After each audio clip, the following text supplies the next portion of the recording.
चला वडू गाई बैसू जेवू एके ठाई। बहु केली वनवन पायपिटी झाला सीन। खांदी भार पोटी भूक काय खेळायाचे सुख। बहु केली वनवन पायपिटी झाला सीन। तुका म्हणे धावे मग अवघेची बरवे। बहु केली वनवन पायपिटी झाला सीन। विठ्ठल विठ्ठल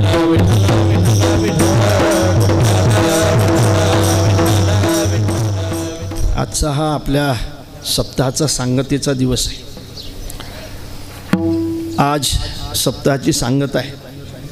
याचा अर्थ उद्या आता कीर्तन नाही संध्याकाळचं, म्हणजे उद्या नाही म्हणजे कधीच नाही असं नाही, पुढच्या वर्षी नक्की। याला सांगता असं म्हणतात। सप्ताहाची समाप्ती कधी करायची नसते, समाप्ती झाल्यानंतर मग पुढे करता येत नसते। सप्ताहाची सांगता असते आणि ती सांगता आपण आज या ठिकाणी करत आहोत। मला वाटते ही सांगता म्हणजे पुढच्या वर्षीच्या सप्ताहाची नांदी आहे। पुढच्या वर्षीसुद्धा आपल्याला हा सप्ताह करायचा आहे।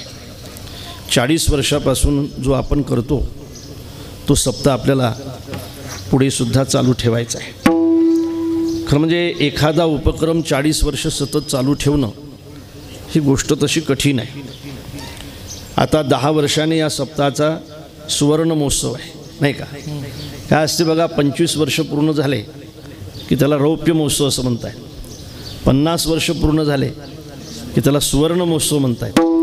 75 वर्ष पूर्ण होतील त्यावेळेला या सप्ताहाचा तो अमृत महोत्सव असेल। ज्या वर्षी या सप्ताहाला 100 वर्ष पूर्ण होतील त्या वर्षी या सप्ताहाची ती शताब्दी असेल।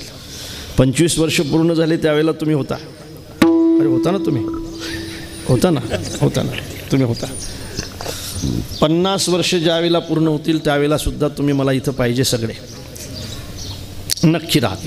काय 10 वर्ष काही अजून चिंता नाही, चांगल्या तब्येती तुमच्या। आणि ज्यावेळेला या सप्ताहाला 75 वर्ष पूर्ण होतील त्यावेळेला सुद्धा तुम्ही सगळे उपस्थित असाल आणि कीर्तन माझंच असेल काल्याचं। विनेकरी हेच असतील। आणखी 35 वर्ष काही हरकत आहे का? काहीच नाही। अकल्प आयुष्य व्हावेत याकुडा माझी या सकळा हरच्या दासा। आणि म्हणून या सप्ताहाची शताब्दीसुद्धा अत्यंत प्रेमाने व्हावी, ती आपल्या हयातीमध्ये व्हावी। नक्की 75 वर्ष तर आपल्या हयातीमध्ये व्हावं अशी प्रभूचरणी प्रार्थना। 40 वर्ष पूर्ण होतात, आपल्याला मी मनापासून धन्यवाद देतो। ज्यावेळेला हा सप्ताह सुरू झाला असेल त्यावेळेला पठारवाडी कशी असेल, कसे असतील रस्ते या गावचे, कसं असेल या गावचं हे मंदिर। मला असं वाटतं हे सगळं वैभव जर तुम्हाला प्राप्त झालं असेल, नाही का, त्यावेळेला सप्ताहसुद्धा असेल, लहान असेल, नाही का मला माहीत नाही, त्यावेळेला अत्यंत लहानपणाने या सप्ताहाची सुरुवात झाली असेल। पण आज मात्र तो सप्ताह 40 वर्षाचा होतो आणि त्या पद्धतीने आपल्या गावचं सुद्धा वैभव वाढतंय आणि त्या पद्धतीने सप्ताहाचं सुद्धा आपण वैभव वाढवत आहे। म्हणून सुद्धा मी आपल्याला मनापासून धन्यवाद। आजचा हा काला आहे। काल्याचं कीर्तन म्हटलं की सप्ताहाची सांगता समजली जाते का? बघा, एकच सांगता आहे असं नाही। सप्ताहाची जशी सांगता आहे ना महाराज, तशी साधनेची सुद्धा सांगता असली पाहिजे। आणि जशी साधनेची सांगता आहे तशी जीवनाची सुद्धा सांगता असली पाहिजे। म्हणजे सप्ताहाची सांगता, नाही का, सांगता काल्याचं कीर्तन झालं की समजल्या जाते की सप्ताहाची सांगता झाली। काल्याचं ज्ञान झालं की समजल्या जाते साधनेची सांगता झाली। आणि काल्याचा अनुभव आला की समजल्या जाते जीवनाची सांगता झाली। मला असं वाटतं की सप्ताहाची सांगता जशी महत्त्वाची आहे तशी साधनेची सांगता महत्त्वाची आहे ना। साधना तुम्ही करत असाल, एखाद्या मुक्कामाला जाण्यासाठी तुमची साधना असेल तर तुम्ही मुक्कामाला पोचले म्हणजे त्या साधने करता करता मला असं वाटते मुक्कामाला पोचले तुम्हाला त्या अभेदाचा ज्ञान झालं, हे साधनेची सांगता आहे। आणि त्या अभेदाचा अनुभव तुमच्या जीवनामध्ये आला, ही जीवनाची सांगता आहे। अशा पद्धतीने हा काला आहे। काला 3 प्रकारचा असतो, आपल्याला माहीत आहे। एक दही भाताचा काला असतो, एक हरिनामाचा काला असतो आणि एक जीव ब्रह्माचा काला असतो सांगितल्या जातं. तिन्ही प्रमाण आहेत आपल्याकडे. दही भाताचा खिचडी काला नाही का, हरिनामाचा खिचडी काला आणि तुका म्हणे काला कोठे अभेद देखीला. तिन्ही प्रकारच्या कालाचं वर्णन आहे. मग याचा उपयोग काय? या तिन्ही कालाचा उपयोग काय? याचा उपयोग असा आहे, दही भाताचा काला हा स्थूल देहाच्या पुष्टीसाठी आहे. हा स्थूल देह राहावा, आपण बसलेला हा जो देह पाहतो हा राहावा, यासाठी दही भाताचा काला खाल्लाच पाहिजे ना. दही भाताचा याचा अर्थ आपण जे खातोय ते घेतलं पाहिजे, हा कालाच आहे. मला असं वाटतंय स्थूल देहाच्या पुष्टीचं कारण दही भाताचा काला आहे.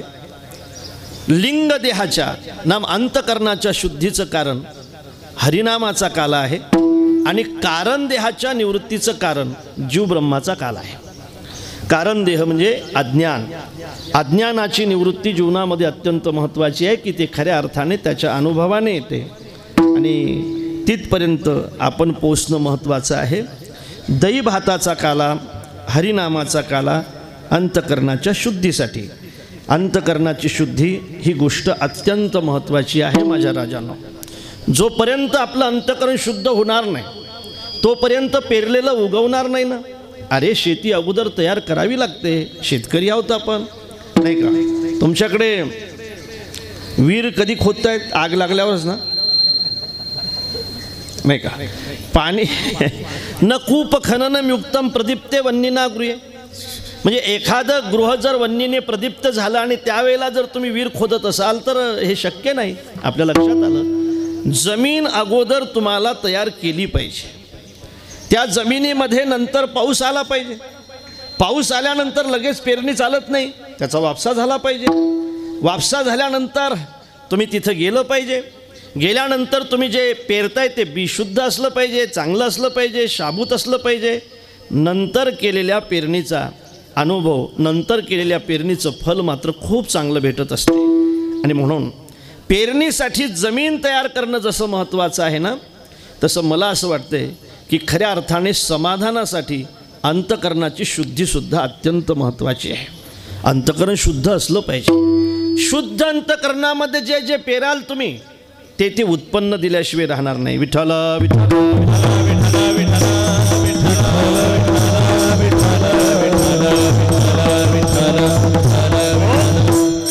वरी बैसवू पाऊले श्री गुरुची, हे बरोबर आहे. पण त्याच्या अगोदर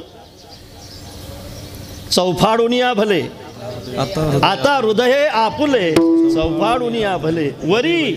नंतर वरी बैसवू पावले श्री गुरुची. श्री गुरुची पावलं आपल्या अंतकरणामध्ये बसवावी असं ज्याला वाटत असेल त्यांनी अंतकरण शुद्ध करणं सुद्धा अत्यंत महत्त्वाचं असेल. अंतकरणाची शुद्धी हेच माणसाच्या जीवनातलं सर्वात मोठं समाधान आहे. सर्वात मोठं समाधान आहे. ते कशाने होते? ते नामचिंतनाने होत असते. विठ्ठल विठ्ठल विठ्ठल विठ्ठल. अंतकरण शुद्ध झालं ना दादा की दुरी नाही देव त्याला, नाही का. शुद्ध ज्याचा भाव झाला दुरी नाही देव त्याला, दुरी नाही देव त्याला. मग दूर जाण्याची गरज नाही. ठाईच बैसोनी करा एक चित्त, आवडी अनंत आडबावा. आणि म्हणून खऱ्या अर्थाने मग तुमचं चित्त एकदा निर्मळ झालं रे झालं, तुमचं चित्त एकदा शुद्ध झालं रे झालं की तुम्हाला देवाकडे जाण्याची गरज पडणार नाही. देवच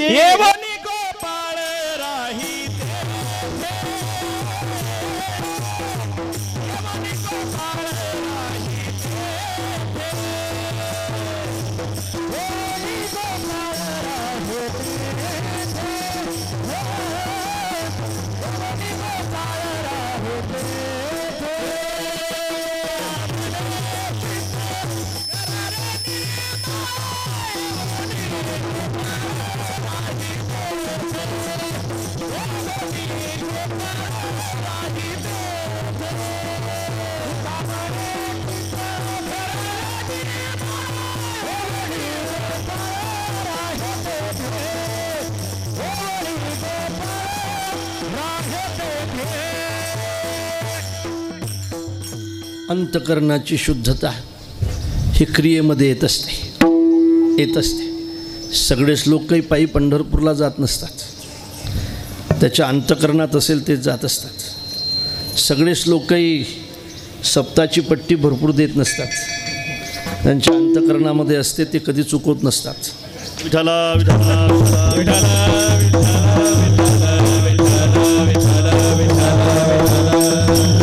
येऊन गोपाळ राहते. ते कोण म्हणते माणसं चांगलं काम करत असतात, पण चांगलं काम करणारे माणसंच असतात ना, माणसंच असतात. कोण म्हणते सगळ्यांचे डोळे चांगलं पाहतायत, पण चांगलं पाहणारे सुद्धा डोळेच असतात ना. कोण म्हणते सगळ्यांचे कान चांगलं ऐकतात, पण चांगलं ऐकणारे कान सुद्धा असतात, ते कानच असतात ना. चांगलं ऐकणारे जे कान असतील समजून चालावं, यांचं अंतःकरण चांगलं आहे म्हणून कानाची इच्छा चांगलं ऐकण्याची होते. चांगलं पाहणारे जे डोळे असतील समजून चालावं, यांचं अंतःकरण चांगलं आहे म्हणून डोळ्याला चांगलं पाहण्याची इच्छा होते. मस्त आहे महाराज. कोण म्हणते चांगलं सगळे लोक बोलत असतात, पण बोलत असतात ते चांगलेच माणसं असतात ना. चांगलं जे बोलत असतील समजून चालाव, यांचं अंतःकरण चांगलं आहे म्हणून साच आणि मवाळ मितले आणि रसाळ शब्द दैसे कल्लोळ अमृताची मुखी अमृताची वाणी.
अंतःकरणाची वृत्ती नेत्रेंद्रियद्वारा ज्यावेळेला बाहेर पडते त्यावेळेला ती पुढच्या विषयाला पुढच्या वस्तूला विषय करत असते.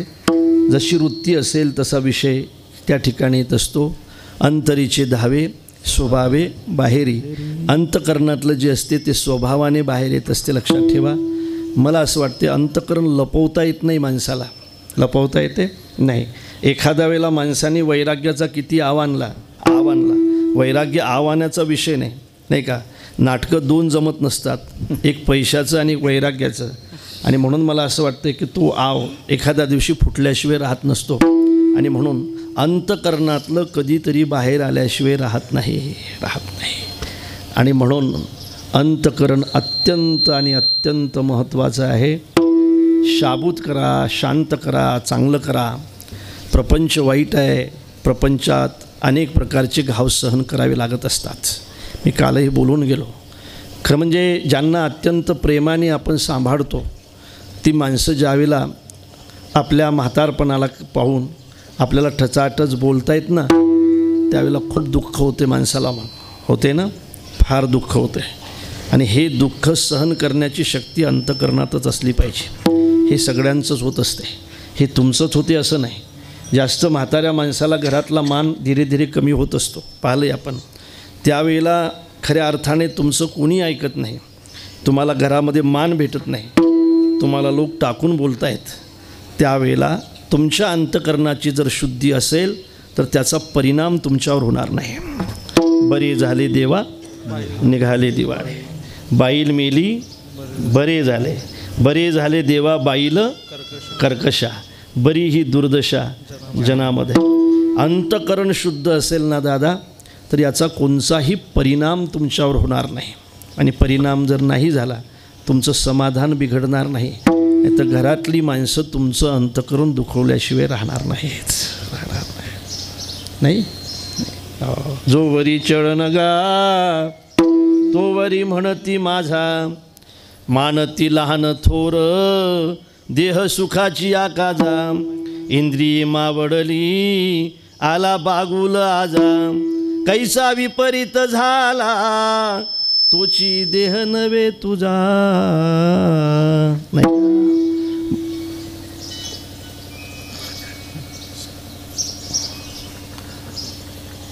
म्हणून ज्यावेळेला माणसं आपल्याला दुखवतील, कधी शस्त्राने तर कधी शब्दाने, शस्त्रापेक्षा सुद्धा शब्दाचे गाव भयंकर असतात. शस्त्राचे परवडले ते बुजत असतात, शब्दाचे कधीच बुजत नसतात. आपल्याला सगळे अनुभव आहेत. शब्दाने काय काय झालं. आंधळ्याची मुलं आंधळे असं म्हटल्यामुळेच महाभारत झालं आहे ना. कैकईच्या शब्दामुळेच माझ्या रामप्रभूला 14 वर्ष वनवासात जावं लागलं ना. 14 बरस राम बनवासी. राजे ज्यावेळेला कैकईच्या सदनी जातात, गेल्यानंतर कैकई कोपभवनामध्ये बसलेली आहे. कैकईला विचारतात, कैकई तू नाराज काय आहेस? आणि सगळ्या नाराजीचं कारण सांग ना, तुला काय पाहिजे, मी तुला काही द्यायला तयार आहे. त्यावेळेला कैकई मागते, राजे माझे 2 वर तुमच्याकडे शिल्लक आहेत. माझा पहिला वर आहे, गादी भरताला भेटली पाहिजे. सुनहू प्राणप्रिये भावत जिका देहू एक बर भरत ही टीका. ज्या गादीवर उद्या राघव बसणार होता त्या गादीवर राघव नाही, माझा भरत बसला पाहिजे. भरताला गादी मागितल्यानंतर राजे नाराज होत आहेत आणि नाराज असलेल्या राजावर कैकई आक्रमण चढवते. कैकई म्हणते, राजे मी तुमच्याच मुलाला गादी मागितली ना, भरत तुमचाच मुलगा आहे ना, बसा. मी काय तुमची विवाहित स्त्री नाही. ऐका, भरत काय तुमचा मुलगा नाही. मी जर तुमची विवाहित स्त्री असेल आणि भरत जर तुमचाच मुलगा असेल, काय कठोर शब्द आहे ते. भरत जर तुमचाच मुलगा असेल तर भरताला गादी मागितल्यानंतर तुम्ही नाराज का होताय राजे? या शब्दामुळेच राजाची परिस्थिती काय होते. एखाद्या ताळाच्या झाडावर वीज पडावी अशी होते. बिना पंखाच्या पक्षाप्रमाणे राजे खाली पडतात. शब्दाचाच परिणाम आहे ना हा. शब्द भयंकर असतात, भयंकर असतात. बऱ्याचदा म्हाताऱ्या माणसाची मनं घरामध्ये शब्दामुळेच दुखत असतात, दुखत असतात. दुखवणारे सुद्धा बाहेरचे नसतात, घरातलेच असतात. विठ्ठला विठ्ठला विठ्ठला विठ्ठला.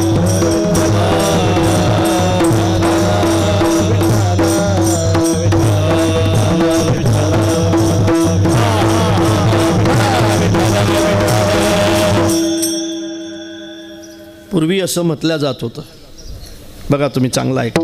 आमची मुलगी दिली असं म्हटलं जात होतं ना. काय म्हणत होते लोक? आमची मुलगी या मुलाला दिली असंच म्हणत होते ना. आमची मुलगी या मुलाला दिली. आता तसं नाही महाराज, आता मुलगी दिली नाही, आमचा मुलगा दिला.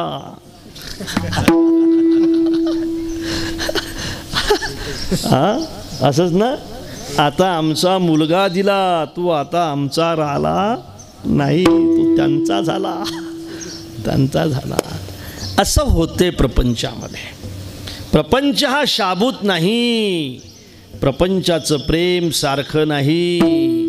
माणसं बोलत असतात, माणसं अंतकरण दुखवत असतात, पण सहनशक्ती येणं अत्यंत महत्त्वाची असते. आणि ती सहनशक्ती तुमच्या जीवनामध्ये यावी असं वाटत असेल तर तुमचं अंतकरण शुद्ध होणं महत्त्वाचं आहे. आणि ती शुद्धता मिळावी असं वाटत असेल तर तुम्ही अखंड नामचिंतन करणं महत्त्वाचं आहे. जाऊ दे बाई, रामकृष्ण हरी, रामकृष्ण हरी, रामकृष्ण हरी, रामकृष्ण हरी. ती वटवट करत राहील, तुम्ही रामकृष्ण हरी म्हणत राहा. एक दिवस तिला थांबावं लागेल, तुमचंही नामचिंतन वाढेल, तिलाही थांबावं लागेल. आता कोणाला सासू सुनीला बोलत असेल तर सुनीनं रामकृष्ण हरी म्हणायचं, आणि सून सासूला बोलत असेल तर तिनं रामकृष्ण म्हणायचं. मी तर नेहमी सांगेल महाराज, खरं म्हणजे राग आला की माणसाने भजन करावं, राग आला की माणसाने ध्यान करावं, आणि राग आला की तोंडातून जाहीर न करता मौन धारण करावं. उपयोग होईल तुम्हाला त्याचा. राग आला ना तुम्हाला खूप, एखाद्या वेळेला तर रामकृष्ण हरी, रामकृष्ण हरी, रामकृष्ण हरी, रामकृष्ण हरी, रामकृष्ण हरी असं म्हणा. हरी बोला, भांडता रामकृष्ण हरी, रामकृष्ण हरी म्हणा. हे जर जमत नसेल तर देवाऱ्यापुढे बसा आणि ध्यान लावा. ध्यान लावून मला शिव्या दिला चालते, त्या बाबाने सांगितलं नाही, दाखवलंच असतं लावणं. ध्यान लावून बसा. आणि ध्यान जमत नसेल तर मौन धारण करा. महिलांना उपयोग होईल तुम्हाला याचा. क्रोध फटकन बाहेर काढू नका तोंडातून, पश्चाताप होईल तुम्हाला. मौन धारण करा, वेळ निघून जात असतो. ज्याची चूक असेल त्याला कळत असते, थोडा वेळ देणंही सुद्धा महत्त्वाचं असतो. मौन धारण करा. मी तर औषध सांगतोय तुम्हाला एक. तुम्हाला औषध सांगू का? तुमच्या घरामध्ये सासूनाची भांडणं होऊ नयेत असं वाटते का तुम्हाला? औषध सांगू का? अरे हो तर म्हणा. सांगू का औषध? सांगू का यांना औषध सांगू? सांगू का औषध? औषध सांगू. सासू सुनाचे भांडणं तुमच्या घरी होऊ नये यासाठी औषध सांगू का? सांगा. म्हणजे तुम्ही भांडणं करता असं नक्की झालं. आता ऐका औषध. एक प्यालाभर पाणी घ्या आणि भांडणं चालू होतात असं लक्षात आल्याबरोबर एक घोट सासूने घ्यायचा, एक घोट सुनीला द्यायचा. एक घोट सासूने, एक घोट सुनीने घ्या तुम्ही, आणि भांडणं तुमच्या घरात अजिबात होणार नाही. एक घोट सासूने घ्यायचा, एक घोट सुनीने घ्यायचा. भांडणं चालू होण्याच्या अगोदर घोट घ्यायचा. पण पथ्य एवढं आहे की अगोदर घेतलेला घोट हा भांडणं संपेपर्यंत गिळायचा नाही.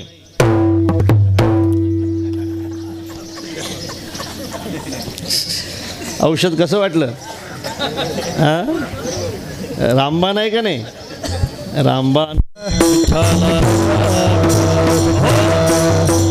तुमच्या अंतकरणावर कोणाच्या निंदेचा परिणाम होऊ नये असं वाटत असेल, तुमच्या अंतकरणावर दुसऱ्याने फार महत्त्वाचं आहे बोलण्याचा परिणाम होऊ नये असं वाटत असेल, अरे कीर्तन सामाजिक असलं पाहिजे ना, होऊ नये असं वाटत असेल, निंदेचा परिणाम तुमच्यावर होऊ नये असं वाटत असेल, बोलण्याचा परिणाम तुमच्यावर होऊ नये असं वाटत असेल, फक्त कीर्तनाचाच परिणाम तुमच्या अंतकरणावर व्हावा असं जर तुम्हाला वाटत असेल तर तुम्ही नित्य नामचिंतन करणं महत्त्वाचं असेल.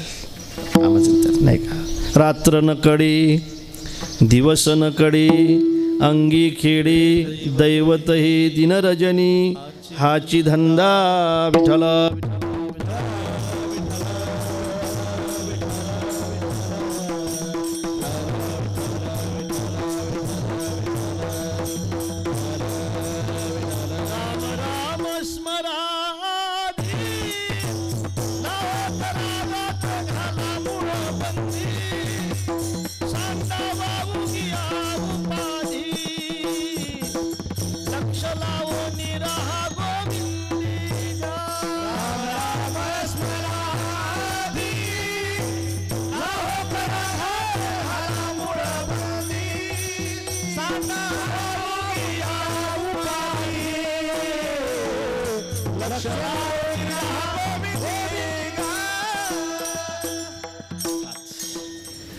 हरिनामाचा काला अंतकरणाची शुद्धी, दही भाताचा काला स्थूल देहाची पुष्टी, आणि जीव ब्रह्माचा काला कारण देहाची निवृत्ती. हा काला आहे.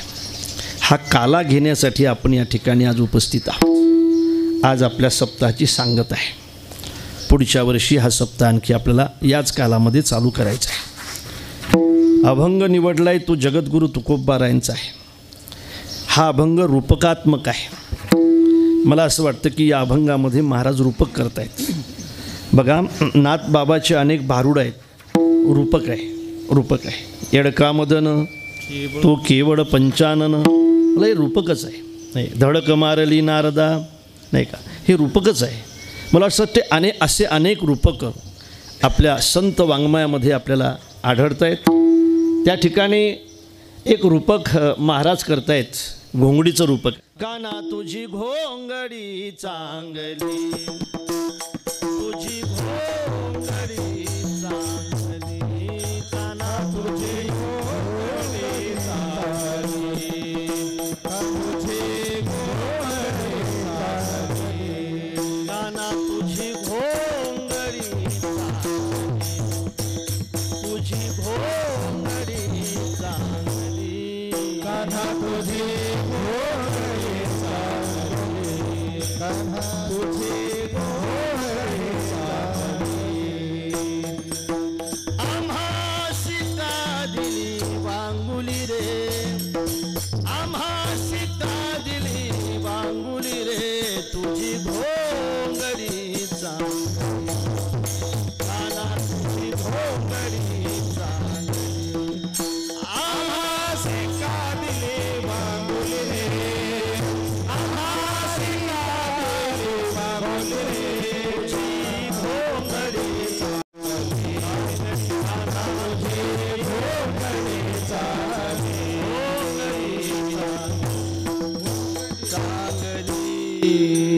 घोंगडी म्हणजे काय?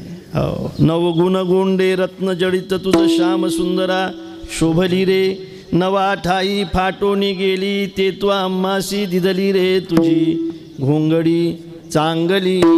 हा देह म्हणजे घोंगडीच आहे. एक दिवस नाही का, तुझी किती चांगली आहे राजा, आम्हाला का अशी दिली रे तू? रूपकच आहे, रूपकच आहे. अशा अनेक रूपकाने संत महात्मे आपल्याला समजून सांगतायत नाही का. अनेक रूपक आहेत नाही का. घेतलं मुसळ लागली पाठी नाही का. काय ते अब बब अब बब पुढे बायको मोठी घेतलं मुसळ लागली पाठी.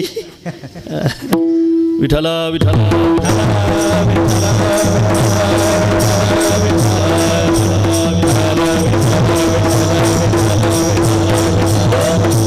भाषा रूपकाची आहे. पण यामध्ये दोन्हीही गोष्टी आहेत. या अभंगाचा विचार करत असताना लौकिक दृष्टीने केला तर मला असं वाटतंय की बरोबरच आहे. या अभंगाचा विचार करत असताना पारमार्थिक दृष्टीने केला तर तोही बरोबरच आहे. लौकिक दृष्टीने विचार केला तर गायी आपल्याकडे आहेतच, त्याची सेवा आपल्या परंपरेमध्ये आहेच. आणि पारमार्थिक दृष्टीने खऱ्या अर्थाने नेमकं महाराज या अभंगातून काय सांगतात या दृष्टीने जर आपण विचार केला तर गायी म्हणजे इंद्रिय आहेत. इंद्रिय आहेत असं म्हणतायत. यस्मात् गोकुल उच्यते तस्मात् गोकुल उच्यते. इंद्रियाणाम कुलम यस्मात् तस्मात् गोकुल उच्यते. इंद्रियाचं जे कुल आहे, इंद्रियाचं जे कुल आहे याला सुद्धा गोकुलच म्हणतायत. म्हणजे हे गोकुळ आहे आणि हे जे आहे ते इंद्रिय आहेत. विठ्ठला विठ्ठला विठ्ठला विठ्ठला विठ्ठला.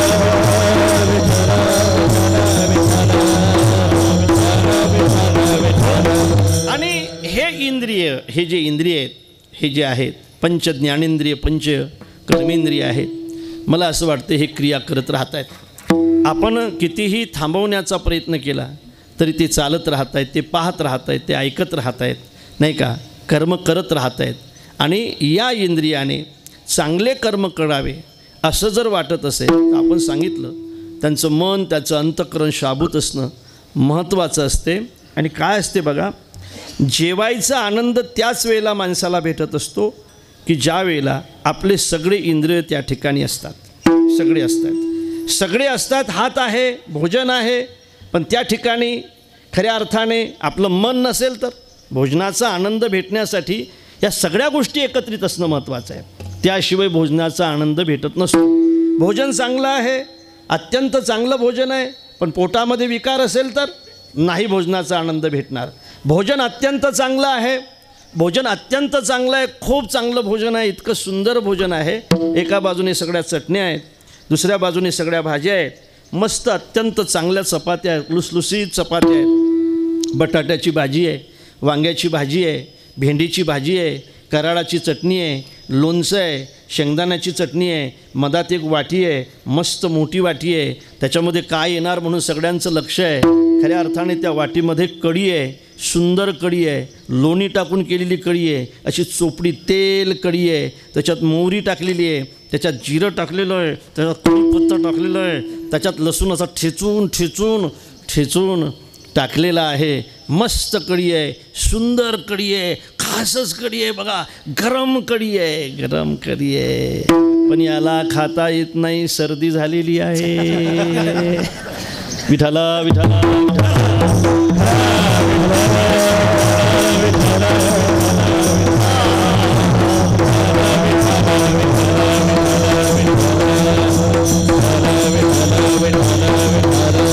सुंदर शिरा आहे, मस्त शिरा आहे, खास खास भरपूर तिखट टाकून केलेला शिरा आहे.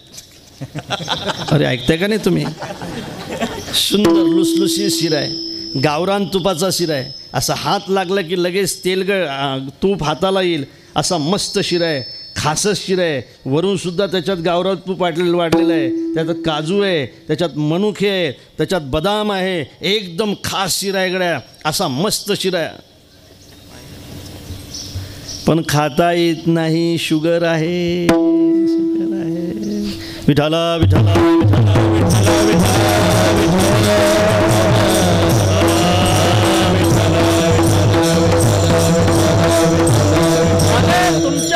पदार्थ असूनही तुमच्या इंद्रियामध्ये जर पाठव्य शक्ती नसेल तर उपयोग काय? पदार्थ समोर आहे पण पचनाची शक्ती नाही, पदार्थ समोर आहे पण शरीरामध्ये रोग आहे, भोजनाचा आनंद भेटणार नाही. आज गरीबाला जो जेवणाचा आनंद भेटतो ना, तो श्रीमंताला भेटत नाही, कारण त्यांचे रोग त्यांना काहीच खाऊ देत नाही. आनंद भेटण्यासाठी मला वाटते सगळे इंद्रिय सोबत असणं महत्त्वाचे आहे. बघा, अत्यंत पदार्थ आहे पण तुमचं घ्राणेंद्रिय जर एकदम दुर्गंधीकडे असेल, तिकडे जवळच असेल, तर जेवण जाणार नाही. बरोबर आहे नाही का? खऱ्या अर्थाने खूप चांगले पदार्थ आहेत, पण रसनेंद्रिय जर शाबूत नसेल तरीसुद्धा जेवणाचा आनंद भेटणार नाही. भेटण्यासाठी, जेवणाचा आनंद भेटण्यासाठी मला वाटते त्या दृष्टीमध्ये जर काही दोष असेल आणि त्या दृष्टीने जर त्या पदार्थाकडे पाहायला जात असेल तरी भोजनाचा आनंद भेटणार नाही, नाही का? आता अनेक उदाहरणं आहेत, नाही भेटणार.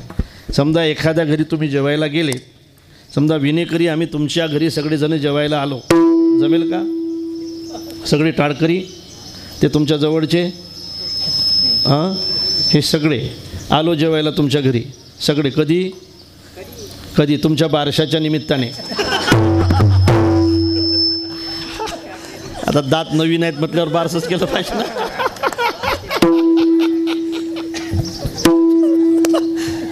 समजा तुमच्या घरी आम्ही सगळे जेवायला आलो, हो म्हणा.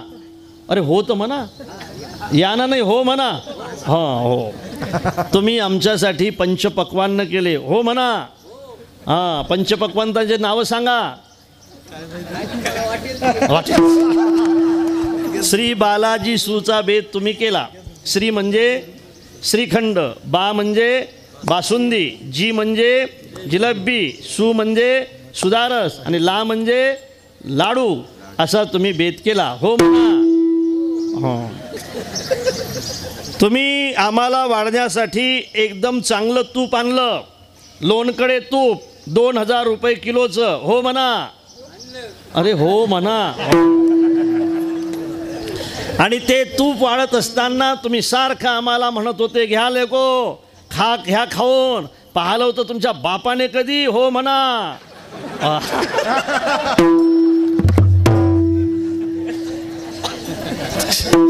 आता नाही म्हणतात.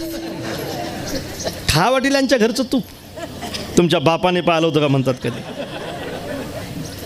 सोबत लागते ना, श्रवण इंद्रिय सुद्धा सोबत लागते. विठाला विठाला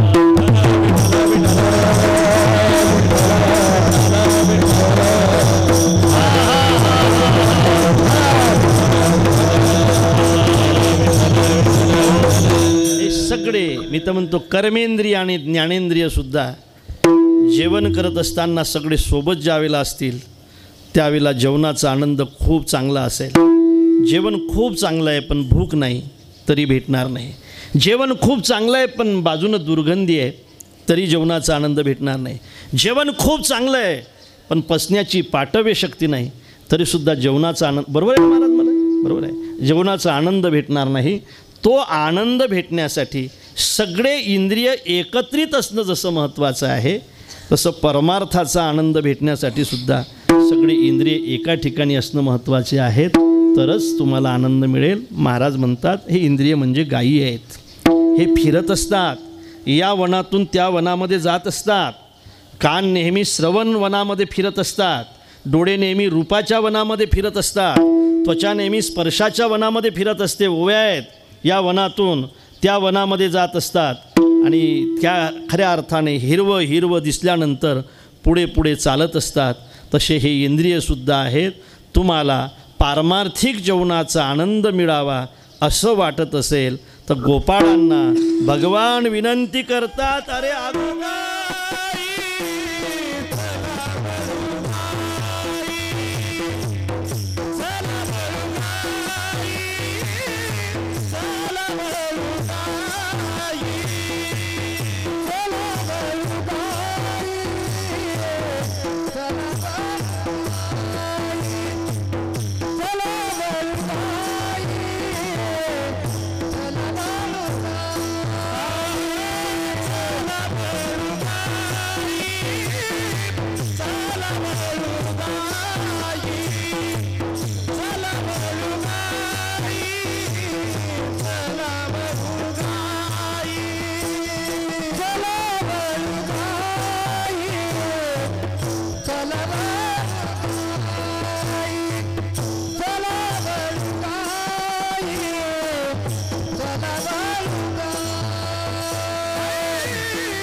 बैसू जेवू एके ठाई चला वडू गाई, एक भाव. दुसरा भाव असा आहे की भगवान अनेक प्रकारच्या खोड्या करतायत. भगवंताचा जन्म आहे तसा मथुरेतला, वाढणं आहे गोकुळामध्ये. भगवंताचा जन्माचं काम मथुरेने केलं आणि प्रभूच्या परिचयाचं काम गोकुळाने केलं. मला असं वाटते जन्मापेक्षा सुद्धा परिचय अत्यंत महत्त्वाचा असतो.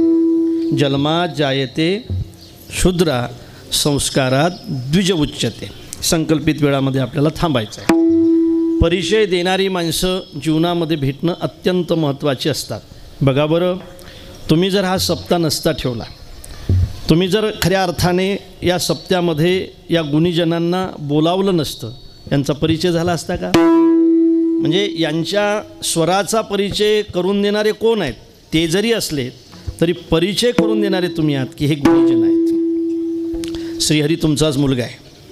मला असं वाटतं की याच्या मृदंगाचा परिचय करून देणारे तुम्ही आहात की आमचा मुलगासुद्धा अत्यंत सुंदर मृदंग वाजवतो. आमच्या जनार्दन महाराजांचं प्रवचन झालं, मला असं वाटतं की त्याचा परिचय करून देणारे सुद्धा तुम्हीच आहात. म्हणजे तुम्ही स्टेज दिलं. आम्ही विदर्भातलेच, फार लांबचे. विदर्भामध्ये, विदर्भ माहीत आहे ना तुम्हाला? विदर्भ माहीत आहे, असा सुप्याच्या बाजून आहे. विदर्भामधले आहोत. या ठिकाणी आलोत आम्ही. आमच्या गणेश महाराजांनी सांगितलं की महाराज 1-2 वर्षापासून ती माणसं मागतायत तारीख, आपण यावर्षी दिली पाहिजे. गणेश महाराज आम्हाला अत्यंत सहयोगी आहेत. खऱ्या अर्थाने अनेक ठिकाणी आमच्या गोशाळेला त्यांची मदत आहे आणि म्हणून खऱ्या अर्थाने त्यांच्या आग्रहामुळे मला या ठिकाणी यावं लागलं. तुमच्यासमोर उभा राहिलो. किती प्रेमाने तुम्ही हे सगळं ऐकताय, किती प्रेमाने तुम्ही याला प्रतिसाद देताय. मला हे जर तुम्ही इतक्या प्रेमाने माझ्यासमोर बसले नसते तर मला असं वाटतं मलासुद्धा माझ्या वक्तृत्वाचा परिचय देता आला नसता. म्हणून मला असं वाटतं की गुणापेक्षाही जन्मापेक्षाही परिचय करून देणारी माणसं महत्त्वाची असतात. हा परिचय आहे. बरोबर आहे विनेकरी? आता आज तुमचा परिचय झाला की नवीन आहेत दात म्हणून. असं वाटत होतं की बाबा हे दात जुने आहेत, पण ते म्हटले आता नवीन फुटून आले म्हणजे हे शताब्दी गाठतायत नक्की.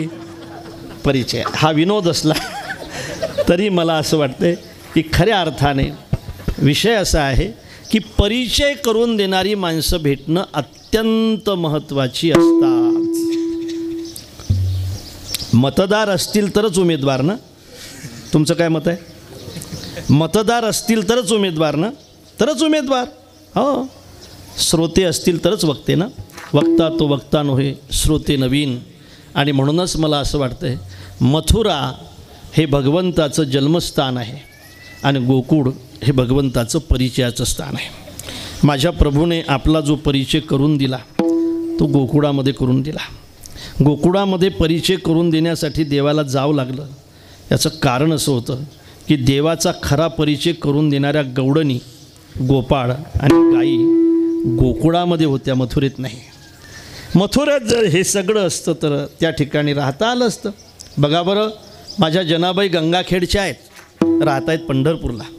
बघा बरं, माझे नामदेव महाराज नरशीचे आहेत पण राहिले पंढरपूरला. बघा बरं, माझे चोखोबार आहे विदर्भातले आहेत, चोखोबार आहे, आलेत मंगलवेळ्याला. मला हे सांगायचं आहे, माझ्या भगवान कन्हैयाचा परिचय करून देणारे गोपाळ गोकुळामध्ये होते. माझ्या प्रभूचा परिचय करून देणाऱ्या गवळणी गोकुळामध्ये होत्या आणि परिचय करून देणाऱ्या गायीसुद्धा गोकुळामध्ये होत्या. मी सांगू, गवळणी आणि गोपाळ प्रभूची सेवा करतात असं नाही म्हणता येणार तुम्हाला. गवळणी आणि गोपाळ प्रभूचं भजन करतात असं नाही म्हणता येणार तुम्हाला. अरे, गवळणीचं आणि गोपाळाचं भजन स्वतः प्रभू करतो असं म्हणावं लागेल तुम्हाला. प्रभूची सेवा गायी करतात असं नाही म्हणता येणार तुम्हाला. गायीची सेवा करण्यासाठी प्रभू गोकुळात जात आहेत असं म्हणावं लागेल तुम्हाला, नाही का. मालक कोण आहे? मालक कन्हैया नाही, मालक गोपाळ आहेत. मालक कोण आहे? मालक गवळणी आहेत, मालक गायी आहेत. आणि म्हणून खऱ्या अर्थाने प्रभू त्यांची सेवा करण्यासाठी गोकुळामध्ये जातो, गोकुळामध्ये सेवा करण्यासाठी जातो. गेल्यानंतर त्या ठिकाणी कृष्ण गोकुळी जन्मला असं म्हटलं जातं. जसा जसा मोठा होतो तशा तशा त्याच्या खोड्या वाढत जातात. लहान मुलं खोडकर असतात, मला असं वाटते ते असलेही पाहिजेत, पण त्यांच्या खोड्या वाढत गेल्या तर त्याच्यावर झाकणही टाकलं नाही पाहिजे, नाही का. झाकण नाही टाकलं पाहिजे. खोड्या वाढत जातात. सांगेल, वेळ आपल्याजवळ कमी आहे. भगवान एक खोड करतायत, अनेक प्रकारच्या खोड्या आहेत. त्यातली माती खाण्याची खोडी करतायत. माती खाण्याची खोडी ज्यावेळेला करतायत त्यावेळेला यशोदेला याचा राग येतो. चोरून महाराज लाडू खाल्ले तरी चालतील. चोरून तुम्ही, मला वाटते सगळ्यांनी चोऱ्या केलेल्या आहेत. ज्यांचे दात लवकर गेलेले आहेत ना त्यांनी चोऱ्याच केल्या म्हणून तरी लक्षात ठेवा. लाडू जास्त खाल्ले. आम्हीसुद्धा लहानपणी करत होतो गड्या. अजूनही आमची माय सांगत असायची की फार चोर होता, साखर खात होता. म्हणजे दुसऱ्याच्या घरच्या नाही बरं, आपल्याच घरच्या. एकदा तर आम्ही अनारशाचा उंडा केला होता आमच्या आईने. अनारसेचा मला अगोदर करावा लागतो ना. अनारसे तुमच्याकडे आहेत ना? अनारसे त्याचा उंडा असतो, त्याच्यात गोड असते ना तो उंडा. अगोदर करावा लागतो, नंतर अनारसे करावं लागतात, पाण्यातून काढावं लागतात मग ते. अनारशाचा उंडा असा टांगलेला होता महाराज, आमच्या भीतीनेच वर होता तो. त्या ठिकाणी साला अनारशाचा उंडा तर खायचा आहे, आता कसं करायचं. आमचा मांबो होता एक, त्याला म्हटलं चाल असा होतो, तो असा झाला आणि आम्ही त्याच्यावर उभा राहिलो आणि एक कळी हाताने धरली वरची ती मावदाची आणि उंडा काढणार तेवढ्यात माय आली. ते साला खालचं निघून गेलं.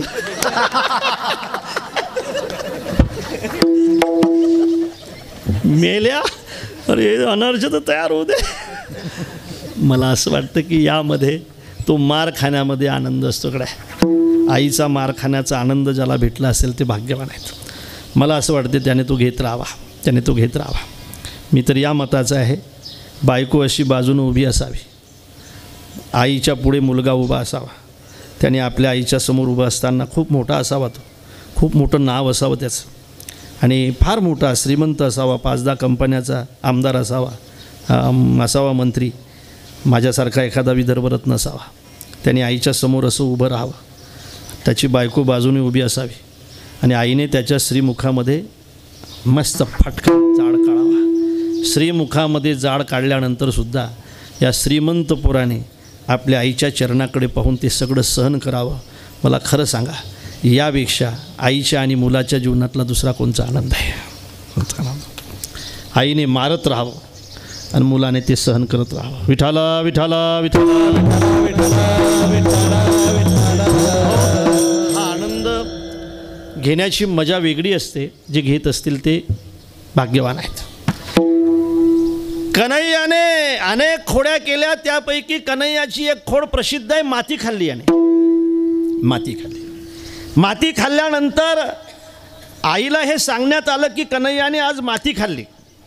माती खाण्याचा प्रयोग केल्यामुळे आईला अत्यंत राग आला आणि यशोदा मैयाने आपला डोक्यावरचा पदर आता खांद्यावर घेतला, कमरीमध्ये खोन घेतला, हातामध्ये काठी घेतली आणि कन्हैयाची वाट पाहत होती. कन्हैया आला. चित्र लक्षात घ्या. उंबरठ्यातून आईच्याकडे पाहतो. आईचा चेहरा त्याला काही विलक्षण दिसला. आज आपला मार हुकवणं अशक्य आहे. आजचा चेहरा काही वेगळाच आहे. आज मार खाल्ल्याशिवाय पर्याय नाही. चुकवण्याचा प्रयत्न कन्हैया करत होता आणि कन्हैया आपल्या आईची स्तुती करत होता. भोली भाली मेरी मैया, सुंदर सुंदर मेरी मैया, मैया तू जननी, मैया मोरे तू जननी, मन की अति भोली तू जननी. किती चांगली आहेस मातू, किती सुंदर सुंदर आहे मातू, किती मस्त आहेस मातू, किती माझ्यावर प्रेम करते मातू. जरा जवळ आहे, तुला सांगते आज मी तुझं प्रेम काय आहे. कन्हैया जवळ जवळ जातो. यशोदेच्या हातामध्ये काठी आहे. मला सांगू द्या, यशोदा कशासाठी काठी आहे यशोदेच्या हातामध्ये? कन्हैयाला मारण्यासाठी. सगळ्यांना मारण्याचा ज्याचा अधिकार आहे त्याला मारण्यासाठी आज यशोदेच्या हातामध्ये काठी आहे. यशोदा पाहते. कन्हैया जवळ येतो. जवळ आल्यानंतर कन्हैया आपल्या आईच्या पदराला पकडण्याचा प्रयत्न करतो. पदराला पकडण्याचा प्रयत्न ज्यावेळेला करतो ना, त्यावेळेला यशोदा त्याला लोटून देते. येऊ नको मूर्खा माझ्याजवळ. आणखी कन्हैया आईजवळच जातो. आईने किती लोटून दिलं, ती लहानपणी मुलं आईचाच पदर धरत असतात. लोटून दिल्यानंतर आणखी आईकडे, लोटून दिल्यानंतर आणखी आईकडे जातो. मला असं वाटतं की कन्हैयाला यशोदा मैया लोटून देते. आम्ही लेका इतक्या दिवसापासून हे सगळं करतो, आमच्या स्वप्नातही नाही. यशोदा लोटून देते तरी जात नाही. म्हणून तर भागवताला सुद्धा वर्णन करावं लागतंय. अहो भाग्यं, अहो भाग्यं नंदगोपव्रजौकसां यन्मित्रं परमानंदं पूर्ण ब्रह्म सनातनं. भाग्य आहे त्या यशोदेचं. यशोदेच्या जवळ जातो. यशोदा लोटून देते. आणखी जवळ जातो. आता पदराला नाही, आता पकडतो, कमरेला पकडतो. यशोदा मैया त्याचा कान पकडते. कान पकडल्यानंतर असा पीड मारला जातो. त्याला वर पाहावं लागतं. वरून काठी दिसते. सगळ्यांचे कान ज्याच्या हातात आहे त्याचा कान आज यशोदेच्या हातामध्ये येतो. काय सुंदर आहे दादा आहे. असा पीड मारल्यानंतर वर पाहतोय तो. का मारते मा तू मला? बाहेर गेलो तर गवडणीत, आत घरात आलो तर तू मारते मा. मी असा काय गुन्हा केला आहे मा? का मारते मा तू मला? मूर्खा, माती नाही का खाल्ली? नाही मा, नाही खाल्ली माती. खोटा बोलतोय कन्हैया तू. आतापासून माती खातो लेका. तुला उद्या राजा व्हायचं आहे. तू राजा झाल्यावर मग खडी खाशील, डांबर खाशील. हे का खाण्याचे पदार्थ असतात. माती खातो लेका, शरम नाही वाटत? अर्थात पीड दिल्या जातो. वरून काठी दिसते. काठी दिसल्यानंतर आईला शरण जातो कन्हैया. मा नको मारू.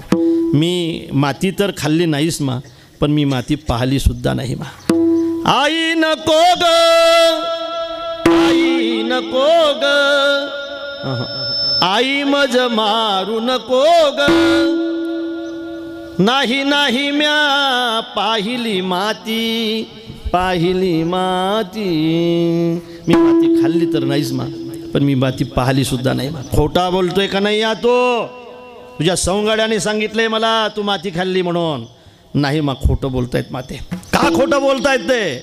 मा ते असं म्हणतायत की आमच्या घरचं दैदूत आम्हाला चोरायला लावतो, तसं तुझ्या घरचं सुद्धा चोरून आण आणि आम्हाला दे. आणि देत नसेल तर आम्ही तुझ्या आईला सांगितल्याशिवाय राहणार नाही. दही दूध चोरोनी दे सर्वाला, दही दूध चोरोनी दे सर्वाला.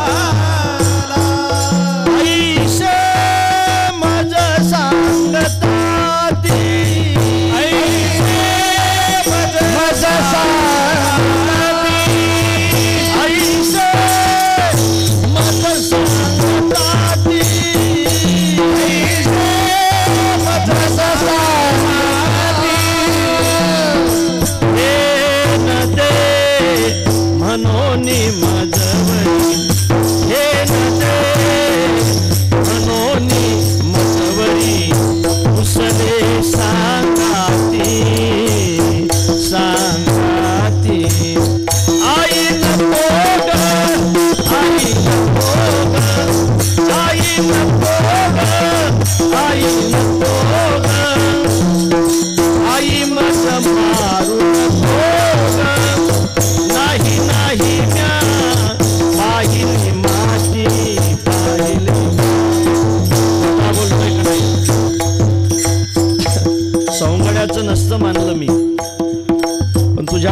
दादाने सांगितलंय मला तू माती खाल्ली म्हणून. ऐका ग, ऐकू नको मा त्याचं, का ऐकायचं नाही त्याचं.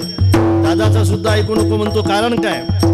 कन्हैयाने कारण सांगितलं मा, तो माझ्या विरोधात बोलतोय मा आजकाल. कारण काय? त्यांनी पक्ष बदललाय मा. पक्ष बदलल्यामुळे तो माझ्या विरोधात बोलतोय मा. पक्ष बदलल्यानंतर माणसं विरोधात बोलत असतात. बोलतोय मा, बळीराम तो तुझ भेटला, तोही माझा पक्षपाती. माझा तो पक्षपाती आहे, खोटं बोलतोय. ऐकू नको त्याचं. खाल्ली होती आणि माती. का खाल्ली होती? पहिलं कारण असं आहे, या पृथ्वीला रसा म्हणतात. अनेक रस तर मी घेतलेलेच आहेत, हाही रस असावा म्हणून खाल्ली होती. या पृथ्वीला क्षमा म्हणतात. खेळ खेळताना माझ्यावर जर डाव आला तर राग येण्याची शक्यता आहे, येऊ नये म्हणून एक क्षमा खाल्ली होती. या पृथ्वीला आश्वासन देण्यासाठी खाल्ली होती. चिंता करू नको मा, मी तुझा उद्धार करण्यासाठी आलो. आश्वासन देण्यासाठी खाल्ली होती.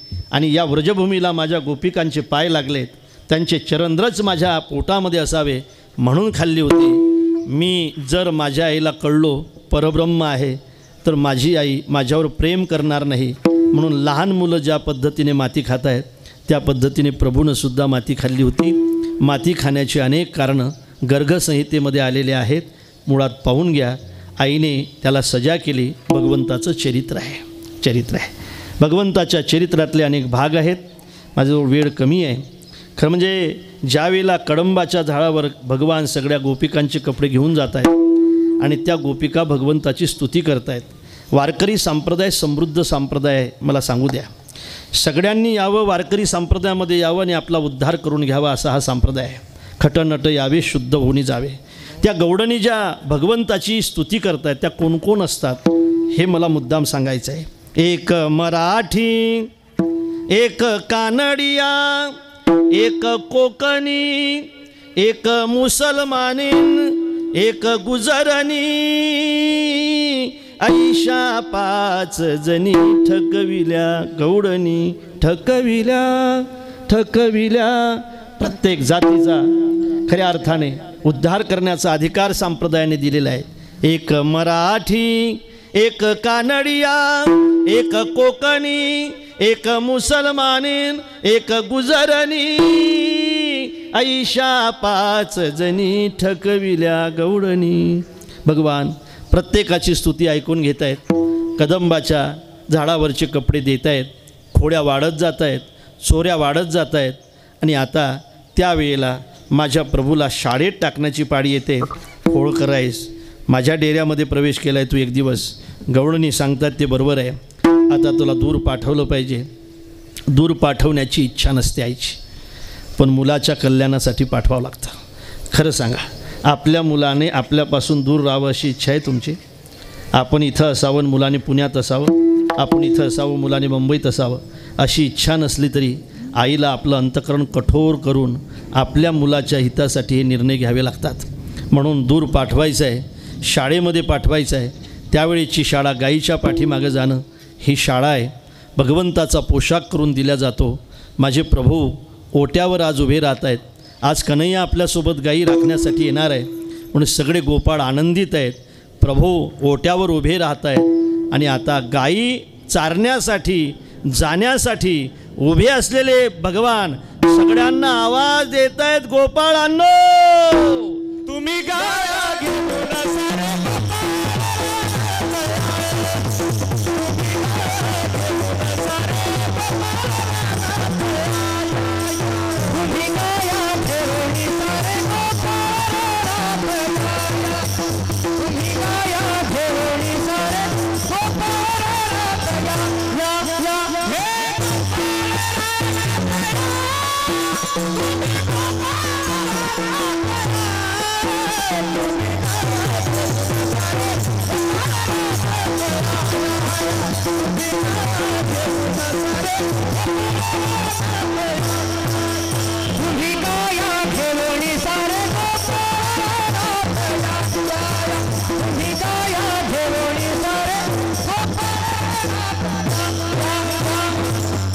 याही वेळेला प्रभू त्यांना आवाज देत आहेत, चला वळू गाई चला वळू गाई, हाही एक अर्थ आहे.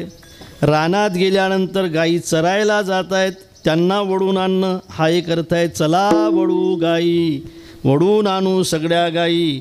कशासाठी? बैसू जेवू एके आई. मला माहीत आहे बहु केली वन वन, या जन्मातून त्या, त्या जन्मातून त्या, त्या जन्मातून त्या. जन्मामध्ये तुम्ही वनवन फिरलात, आता मात्र तुम्हाला मी माझ्या हाताने जेवण देणार आहे. बैसू जेवू एके ठाई, बहु केली वनवन, पुनरपि जननं पुनरपि मरणं. बहु केली वनवन, पायपिटी झाला सीन. आणि हा सीन होण्याचं दुसरं कारण असं आहे, खांदी भार पोटी भूक. खांद्यावर हा भार होता, पोटामध्ये भूक होती. खऱ्या अर्थाने जन्म मरणाचा भार तुम्ही खांद्यावर घेऊन फिरत होता. मुक्तीची भूक तुमच्या पोटामध्ये होती, खऱ्या अर्थाने उद्धाराची भूक तुमच्या पोटामध्ये होती. ती भूक मला तुमची आता भागवायची आहे, तो भारही कमी करायचा आहे. खांदी भार पोटी भूक, काय खेळायाचे सुख. आता देवा विठोबा रखुमाई.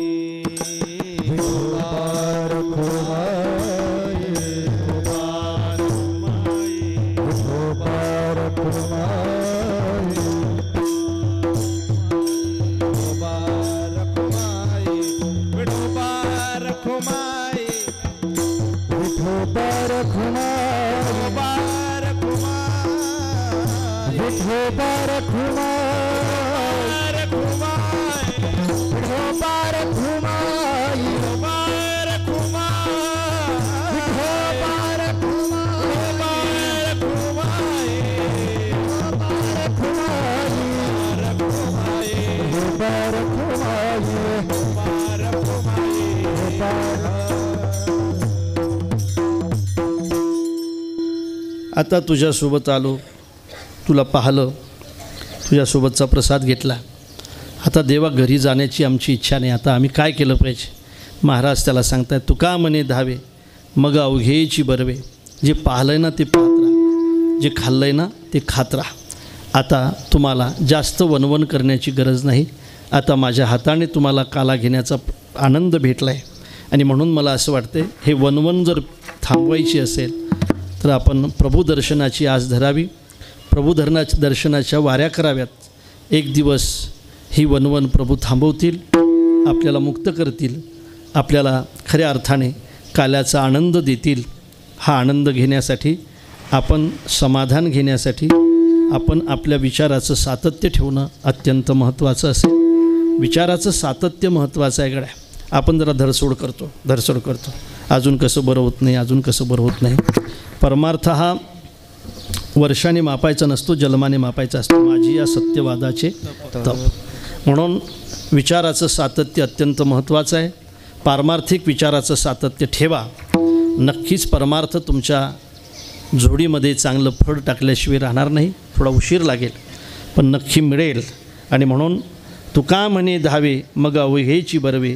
बहु केली वनवन, पायपिटी झाला सीन. आजची सेवा या ठिकाणी विराम घेते. उन्हाळ्याचे दिवस सुरू झालेत नाही का, आणि आपण संकल्पित वेळामध्ये थांबणं ही महत्त्वाचं आहे. गायी चारण्यासाठी प्रभू जातात. मला वाटते आपणसुद्धा गायीची सेवा केली पाहिजे. का केली पाहिजे याचं कारण, गोमाता आपलं दैवत आहे म्हणून केली पाहिजे. गोमाता आयुर्वेद आहे म्हणून केली पाहिजे. गोमाता हा धार्मिक विषय नाही, तर हा देशाचा विषय म्हणून केली पाहिजे. मला असं वाटते ही जमीन जिवंत राहावी असं वाटत असेल तर गायसुद्धा जिवंत राहिली पाहिजे. आपल्याला नित्य परमार्थ घडावा आपल्या जीवनामध्ये असं वाटत असेल ना माझ्या राजांनो, तर घरातली माय सांभाळा आणि गोठ्यातली गाय सांभाळा. प्रापंचिकाचा परमार्थ झाला आहे बघा. यापेक्षा दुसरा काय परमार्थ असू शकतो? घरातली माय नाराज ठेवू नका, गोठ्यातली गाय उपाशी ठेवू नका. प्रत्येकाच्या गोठ्यामध्ये एक एक गाय तरी असावी अशी मी आपल्याला मनापासून विनंती करतो. हे जर्शीबद्दल नाही बोलत बरं का मी, तर जर्शी अशी नाही, ते मी हे गावरान गाईबद्दल बोलतो तुम्हाला. आणि ते नैवेद्यासाठी आहेत का आपल्या घरी गावरान गाय आहे? सगळ्या घरी आहे? 10% दूध आहे का? कोणची गाय आहे तुमच्या घरी? आता दुधावरच आहे ना तुम्ही, दात फुटतात म्हटल्यावर. हां, गावरान गाय आहे का? नाही नाही, एखादी गावरान गाय असू द्या.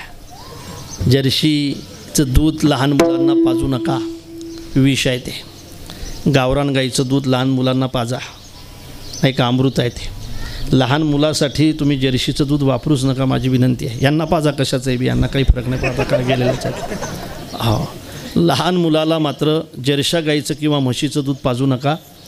गावरान गाय दुधासाठी असू द्या. तुम्ही सेवा करा, तुमची जी इच्छा असेल ते तिच्या कानात सांगा. अत्यंत प्रामाणिकपणे माझ्या गौमातेची सेवा करा. मी शपथ घेऊन सांगेल, तुम्हाला त्याचं फल भेटल्याशिवाय राहणार नाही. लक्षात ठेवा, निर्लोभ गायीची सेवा तेने माझी प्राप्ती उद्धवा. देवाची प्राप्ती व्हावी यासाठी सुद्धा गोमातेची सेवा अत्यंत महत्त्वाची सेवा आहे. अरे, तुम्ही एखाद्या मंदिरामध्ये गेलात तर मंदिराच्या समोर तुम्ही देवाच्या समोर नैवेद्य ठेवा, तो देव तुमच्या नैवेद्याकडे पाहणारही नाही. पण एखाद्या गोशाळेमध्ये जर हिरवागार चारा घेऊन गेला तर त्या गोमाता मात्र तुमच्याकडे धावत आल्याशिवाय राहणार नाहीत.